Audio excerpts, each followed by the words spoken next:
संकट भयंकर तब तक लगता है जब तक उसके साथ मुठभेड़ नहीं होती है। जब उसके साथ गुत्थम गुत्था हो जाता है और मानसिक संतुलन बिगड़ने नहीं दिया जाता है तो प्रतीत होता है कि जितना सोचा गया था उससे आधी चौथाई भी उसकी वास्तविक भयानकता नहीं थी। संकटों के साथ गुथने का जैसे जैसे अभ्यास होता चला जाता है वैसे वैसे वे स्वाभाविक दैनिक कार्यों की तरह सरल से प्रतीत होने लगते हैं। अपने लिए सांप और शेर बहुत भयंकर होते हैं, पर बहुत से लोगों का धंधा ही उन्हें पकड़ना और मारना है। सपेरे रोज ही काले विषधर पकड़ते हैं। शिकारी आए दिन शेर बाघ का शिकार करते हैं। उन्हें वे जरा भी डरावने नहीं लगते, वरन उन्हें वो ढूंढते ही रहते हैं और मिल जाने पर प्रसन्न भी बहुत होते हैं। जबकि अजनबी व्यक्ति को सांप और शेर की तस्वीर देखने और चर्चा सुनने भर से पसीना छूट जाता है। अंधेरे में घुसने में डर लगता है। सुनसान में प्रवेश करते हुए पैर कांपते हैं। मन में तरह तरह की आशंकाएं उठती हैं कि उस अंधेरे सुनसान में न जाने क्या विपत्ति होगी, कैसी स्थिति होगी। शेर, सांप, बिच्छू, भूत आदि की कितनी आशंकाएं सामने आती हैं और दिल धड़कने लगता है। पर जब उसमें बेधड़क प्रवेश किया जाता है, दीपक लेकर देखा जाता है तो प्रतीत होता है कि वहाँ डरने जैसा कुछ था भी नहीं। मन की दुर्बलता ही है जो जरा सा आधार मिलते ही तिल का ताड़ बना देती है। काल्पनिक भय गढ़कर उन्हें इस तरह चित्रित करती है मानो प्राणघाती सर्वनाशी संकट आ गया, अब बचना कठिन है। जबकि वस्तुतः जरा सा कारण ही वहाँ रहा होता है और वह इतना भी छोटा कि उसके साथ आसानी से निपटा जा सके। में लाखों करोड़ों लोग अंधेरे में रहते और आते जाते हैं। वन्य प्रदेशों में यदा कदा ही दीपक का प्रयोग होता है। किसान खेतों पर सोते हैं, रात को रखवाली करते हैं। छोटी झोपड़ियां बनाकर सघन जंगलों में लोग परिवारों समेत रहते हैं। धनी लोग सघन बस्ती से हटकर खुले बंगलों में रहते हैं। चोर, डाकू, सांप, बिच्छू, शेर, बाघ, भूत, प्रेत कहाँ किसको खाते हैं। यदा कदा तो दुर्घटनाएं दिन दहाड़े बीच बाजार में भी हो सकती हैं। संकट के वास्तविक अवसर कम ही आते हैं। अधिकतर तो लोग काल्पनिक संकट गढ़ते हैं और अपने बनाए उस खिलौने को देख देख कर डरते और मरते रहते। भय वस्तुतः कायरता की प्रतिमूर्ति है। अपना मुंह जैसा भी होगा वैसा ही हमारे शीशे में दिखेगा, दर्पण में दिखाई पड़ेगा। आंखों पर पीले कांच का चश्मा अगर पहन लिया जाए तो जितनी भी दृष्टिगोचर चीजें हैं सब पीली ही दिखाई पड़ेंगी। कायर मनुष्य की आंतरिक दुर्बलता संसार रूपी दर्पण में विपत्ति बनकर दिखाई पड़ती है। संकट का सामना करने की, उससे उलझने की, निपटने की क्षमता अपने में नहीं है। ये मान लेने के बाद ही डर आरंभ होता है, जिसे ये भरोसा है कि कठिन अवसर आएंगे तो सूझबूझ के साथ उसका मुकाबला करेंगे, उन्हें हटाने के लिए जूझेंगे। इसके लिए अवश्य समझ और बल हमारे पास है, मित्र और ईश्वर साथ देगा। इस प्रकार की हिम्मत यदि अपने में मौजूद हो तो काल्पनिक डरों से छुटकारा मिल जाता है और 3/4 मन का बोझ हल्का हो जाता है। वास्तविक कारण 1/4 होते हैं। सो उनके साथ अपने शौर्य को बढ़ाने का व्यायाम समझकर लड़ा जा सकता है। तैरना, कूदना, मोटर चलाना, व्यायाम, प्रतियोगिता, वन पर्वतों के आरोहण सभी जोखिम भरे काम है। इनमें थोड़ी सी चूक कठिनाई खड़ी कर सकती है, पर उस आशंका के कारण कौन उन साहसिक कार्यों का आनंद छोड़ता है। डर से बचने के उपाय सोचते रहने पर भी उनसे बचे ही रहेंगे। इस बात का कोई निश्चय नहीं। बीमारी कौन चाहता है, मौत किसे अच्छी लगती है, पर जब आने की घड़ी आ पहुंचती है तो बचने की सारी तरकीबें बेकार चली जाती हैं। निशंक होकर के रहना और जब जो संकट आएगा उससे निपट लिया जाएगा, ऐसी हिम्मत रखना, बस इस संसार में चैन से रहने का यही सर्वोत्तम तरीका है। मानसिक दुर्बलता के अतिरिक्त डर का एक और कारण है अनैतिकता। जिसकी अंतरात्मा कलुषित और पाप कर्मों से लिप्त है वह कभी चैन की नींद न सो सकेगा। उसे दूसरे की ओर से तरह तरह की आशंकाएं रहेंगी। उसे उनसे धोखा होने का, बदला लेने का, फंसा देने का डर भी बना रहेगा।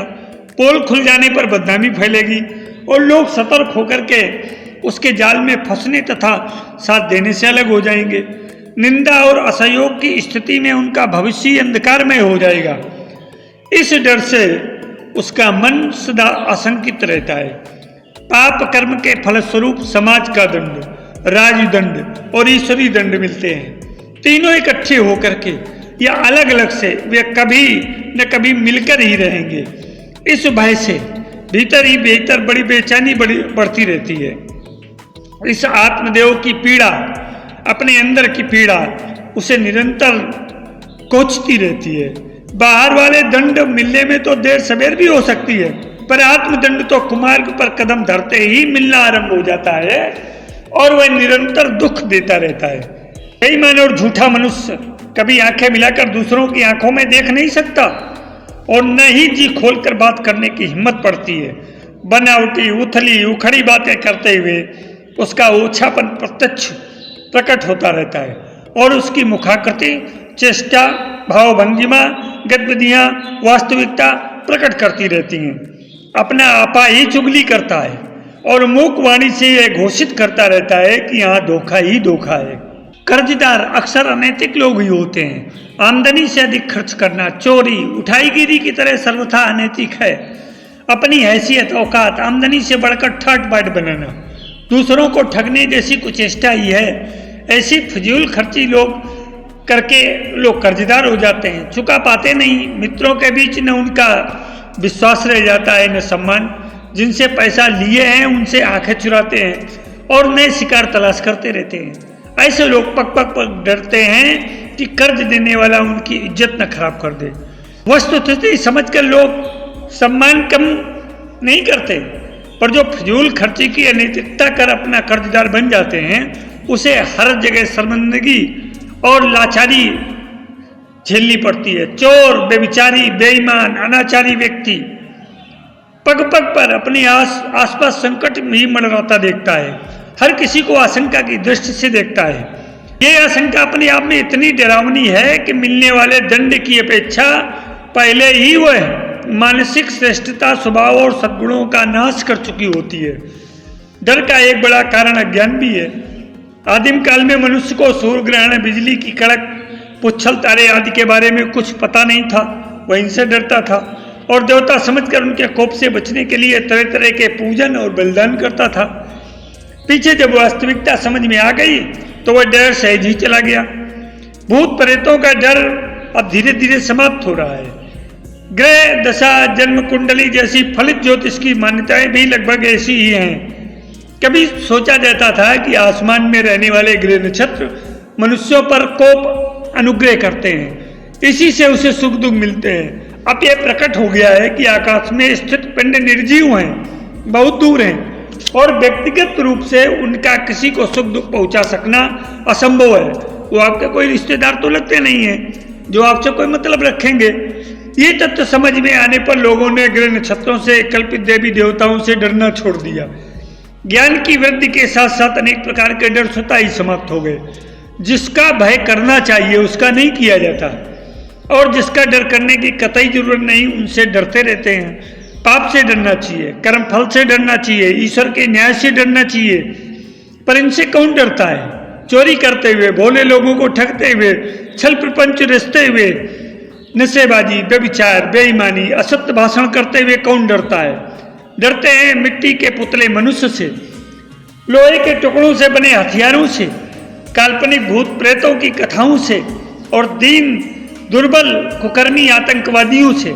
हमें अपने इस अज्ञान को समझना चाहिए और उन अकंचन व्यक्तियों, वस्तुओं और परिस्थितियों से डरने से इनकार कर देना चाहिए जो वस्तुतः तुच्छ एवं असमर्थ हैं। डरना ही हो तो ईश्वर की दंड व्यवस्था और दुष्प्रवृत्तियों से डरना चाहिए। दुख हो हमें तो इन्हीं के कारण मिल सकता है। इस संसार में भयभीत होने के कोई भी कारण नहीं है सिवाय अपने मन की कमजोरी के। यह दुर्बलताएं विचारों और भावनाओं में परिपक्वता के अभाव स्वरूप ही उत्पन्न होती हैं। यदि विचार, विवेक और सूझबूझ से काम लिया जाए तो इस प्रकार की दुर्बलताओं का निवारण किया जा सकता है। यद्यपि ये दुर्बलताएं उत्पन्न होती ही असावधानी बस हैं, फिर भी यदि इन्हें दूर करने के प्रयास किए जाए तो कोई कारण नहीं कि उनका परिमार्जन न किया जा सके।